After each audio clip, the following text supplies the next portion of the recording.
All right, welcome to The Explainer. Today, we're diving into a huge new report about what's really going on in Australian society. And honestly, the main number everyone's talking about, it's a bit of a head scratcher. Okay, let's just put it right out there.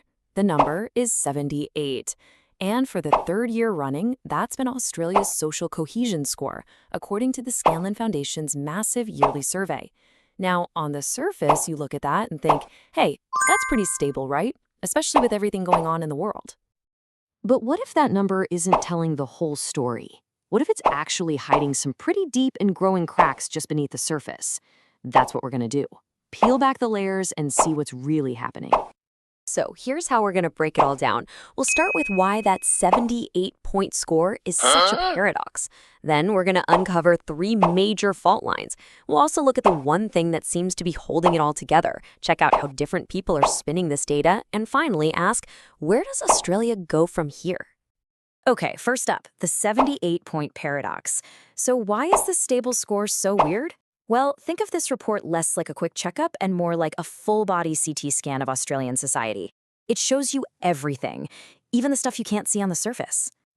Yeah, this isn't some quick online poll. The Scanlon Index is the real deal. They survey over 8,000 people across the country, and they're not just asking simple questions. They're measuring 5 huge areas: belonging, worth, social inclusion, participation, and acceptance.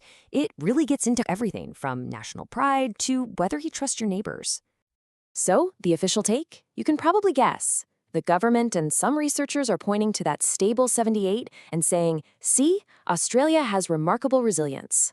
They're saying it proves the nation is strong enough to handle things like global chaos and the cost of living crisis. But, as you've probably figured out, that is not the whole story. Because when you actually start digging into the data, well, that's where things get interesting. It's like the CT scan has found some serious structural issues. Let's uncover the 3 biggest fault lines that are putting real pressure on Australian society right now. And the first one, wow, it's a massive generational divide. And look, we're not talking about a gentle slope here, this is a cliff. You've got nearly 3/4 of baby boomers feeling a strong sense of belonging to Australia. Fantastic. But then that number just plummets to less than a third for Gen Z and millennials. That is a huge chasm in how different generations feel about their own country. So why the huge disconnect? This isn't just, young people being cynical. It's tied to real, concrete problems. The data is super clear. If young people think the economy is stacked against them, or if they feel socially isolated, they are way less likely to feel like they belong. It's like that classic promise of a fair go just doesn't feel real to them anymore, and that eats away at their connection to the country. All right, fault line number 2 is all about money, and it cuts across every single generation. Get this. A staggering 40% of all Australians say they're either just getting by or even worse off. That's 2 out of every 5 people you meet. This isn't some small group on the fringes. This is a massive chunk of the population. And this has a huge direct impact on how people feel about being Australian. Just look at this wealth belonging gap. If you're financially comfortable, there's a good chance, 58%, you feel a strong sense of belonging. But if you're struggling, that feeling gets cut almost in half, down to just 33%. So financial stress doesn't just hurt your bank account, it literally corrodes your connection to your own country. And what's really crucial here is that the longer this goes on, the worse it gets. This table is so telling. Look at what happens when someone struggles for 3 or more years. Their happiness drops from 91% to 58%. Their trust in the government slashed. Even their trust in most other people gets cut way down. It's like long-term hardship just dissolves the basic trust that holds a society together. Okay, the third fault line is this really interesting paradox around immigration. Check this out. On the one hand, a massive 83% of Australians think multiculturalism is a good thing. That's a huge consensus. But then, at the very same time, you have 51%, a majority for the first time, saying that the level of immigration is too high. So what gives? How can both of those things be true at once? Well, the data actually gives us a really clear answer. This isn't about a sudden rise in xenophobia.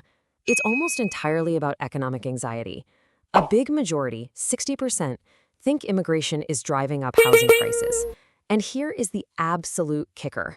Of the people who think immigration is too high, 71% of them still think multiculturalism is good for Australia. So it's not a rejection of diversity. It's a very real concern about practical pressures. Okay. So after all that, these deep cracks between generations, the rich and the poor, and this immigration debate, you've got to be wondering the same thing I was. How on earth is that score still a stable 78? Well, it turns out there's a powerful counterforce at work, something holding it all together. The report's lead author, Dr. James O'Donnell, really hits the nail on the head. He says, the connections at the local level are the glue that holds our society together. So, while the big national picture might look fractured, things at the community level are a totally different story. And the numbers here are just, well, they're kind of amazing. You have over 80% of people saying their neighbors would help them out and that they feel like they belong in their local area. And more than half are active in sports or community groups. So at this micro level, that social fabric isn't just holding on, it's actually thriving. And honestly, this might be the most hopeful part of the entire report. These strong local connections have what the authors call a protective effect. It's like a social firewall.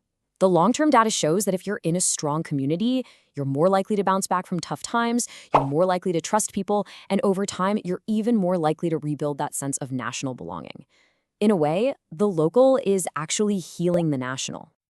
So what we have is this really complex picture, right? National fractures being patched up by local strength.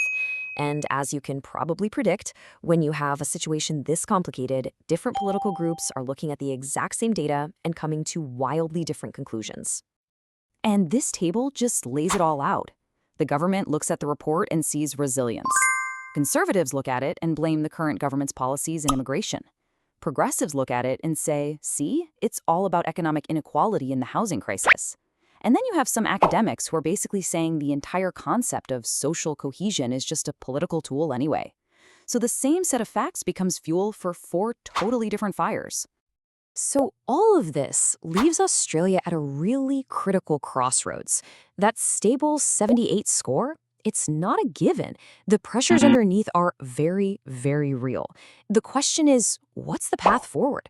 How do you actually strengthen that social fabric before it tears? Well, the report itself actually suggests a pretty clear three-part strategy. Number one, bridge that massive generational gap. And you do that by seriously tackling things like housing affordability and economic fairness for young people. Number two, leaders have to find a way to decouple the very real economic anxieties people have from the immigration debate.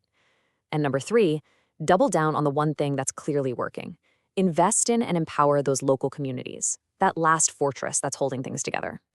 And that really leaves us with the big final question hanging over all of this. We know that these strong neighborhoods are a huge source of strength, but are they enough? Can a nation of strong local communities on its own fix a country that's becoming deeply divided at the national level? That right there is the challenge Australia is facing right now.